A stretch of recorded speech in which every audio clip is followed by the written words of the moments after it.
അഫ്ഗാനിസ്ഥാനിലെ ഭരണമാറ്റത്തിന് ശേഷം ഇന്ത്യ എടുത്ത ജാഗ്രതയോടെയുള്ള ചുവടുവെപ്പുകൾ ഇപ്പോൾ ഒരു നിർണായക ഘട്ടത്തിലേക്ക് എത്തിയിരിക്കുകയാണ്. 5 വർഷത്തെ ഇടവേളയ്ക്ക് ശേഷം ഡൽഹിയിലെ അഫ്ഗാൻ എംബസിയിൽ താലിബാൻ ഭരണകൂടത്തിന്റെ സ്ഥിരം പ്രതിനിധി എത്തുന്നു. പതാക മാറുന്നില്ല, എന്നാൽ ബന്ധത്തിന്റെ ആഴം മാറുകയാണ്. എന്താണ് ഈ പുതിയ നയതന്ത്ര നീക്കത്തിന് പിന്നിൽ? നോക്കാം. ഡൽഹിയിലെ അഫ്ഗാൻ എംബസിയിലേക്ക് താലിബാൻ തങ്ങളുടെ നയതന്ത്ര പ്രതിനിധിയെ നിയമിക്കാൻ പോകുന്നു എന്നതാണ് ഏറ്റവും പുതിയ വാർത്ത. താലിബാൻ വിദേശകാര്യ മന്ത്രാലയത്തിലെ ഉന്നത ഉദ്യോഗസ്ഥനായിട്ടുള്ള മുഫ്തി നൂർ അഹമ്മദ് നൂർ ഇതിനോടകം തന്നെ ഡൽഹിയിൽ എത്തിക്കഴിഞ്ഞു. വരും ദിവസങ്ങളിൽ അദ്ദേഹം ഔദ്യോഗികമായി ചുമതലയേൽക്കും. 2020 താലിബാൻ അധികാരം പിടിച്ചെടുത്തതിന് പിന്നാലെ ഇന്ത്യയിൽ അഫ്ഗാൻ എംബസിയുടെ പ്രവർത്തനം സാമ്പത്തിക പ്രതിസന്ധി ചൂണ്ടിക്കാട്ടി നിർത്തിവെച്ചിരുന്നു. എന്നാൽ നീണ്ട ചർച്ചകൾക്കൊടുവിൽ ഇരു രാജ്യങ്ങളും തമ്മിലുള്ള ബന്ധം കൂടുതൽ ദൃഢമാകുന്നതിന്റെ ഭാഗമായിട്ടാണ് ഇപ്പോൾ പുതിയ പ്രതിനിധിയെ ഇന്ത്യ സ്വാഗതം ചെയ്യുന്നത്. നയതന്ത്ര തലത്തിൽ ഇതൊരു വലിയ മാറ്റത്തിന്റെ തുടക്കമാണ്. കഴിഞ്ഞ കുറച്ചു കാലങ്ങളായി അഫ്ഗാനിസ്ഥാനുമായിട്ടുള്ള മാനുഷിക പരിഗണനയിലുള്ള ബന്ധം ഇന്ത്യ നിലനിർത്തുന്നുണ്ട്. അവിടെയുള്ള ജനങ്ങൾക്ക് ഗോതമ്പും മരുന്നുകളും എത്തിക്കുന്നതിൽ ഇന്ത്യ മുൻപന്തിയിലായിരുന്നു.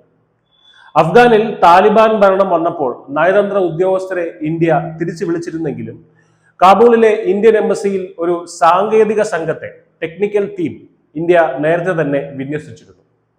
ഇതിന്റെ തുടർച്ചയായിട്ടാണ് ഇപ്പോൾ ഡൽഹിയിൽ താലിബാൻ പ്രതിനിധിക്ക് വഴി തുറക്കുന്നത്. മുൻപ് അഫ്ഗാൻ ഭരണകൂടത്തിന് കീഴിലുണ്ടായിരുന്ന ഉദ്യോഗസ്ഥർ തന്നെയാകും എംബസിയിൽ തുടർന്നും പ്രവർത്തിക്കുക എന്നത് ഇന്ത്യയുടെ കൃത്യമായിട്ടുള്ള പ്ലാനിങ്ങിന്റെ ഭാഗമായിട്ട് വേണം കാണാൻ. ഇവിടെ ശ്രദ്ധേയമായ ഒരു കാര്യം എന്തെന്നാൽ എംബസിയിലെ പതാകയാണ്.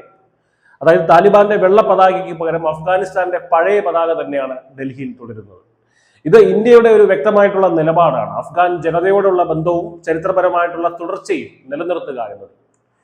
മധ്യേഷ്യയിലേക്കുള്ള വ്യാപാര പാതകൾക്കും മേഖലയിലെ ഭീകരവാദം തടയുന്നതിനും അഫ്ഗാനുമായ ഒരു പ്രായോഗിക തലത്തിലുള്ള ബന്ധം സ്ഥാപിക്കേണ്ടത് ഇന്ത്യയുടെ കൂടി ആവശ്യമാണ്. ചൈനയും പാകിസ്ഥാനും അഫ്ഗാനിസ്ഥാനിൽ സ്വാധീനം വർദ്ധിപ്പിക്കാൻ ശ്രമിക്കുമ്പോൾ ഇന്ത്യ തങ്ങളുടേതായിട്ടുള്ള തന്ത്രപരമായിട്ടുള്ള ഇടം അവിടെ ഉറപ്പിക്കുകയാണ് ഈ നീക്കത്തിലൂടെ. ചുരുക്കത്തിൽ വെറുമൊരു ഔദ്യോഗിക നിയമനമല്ല ഇത്.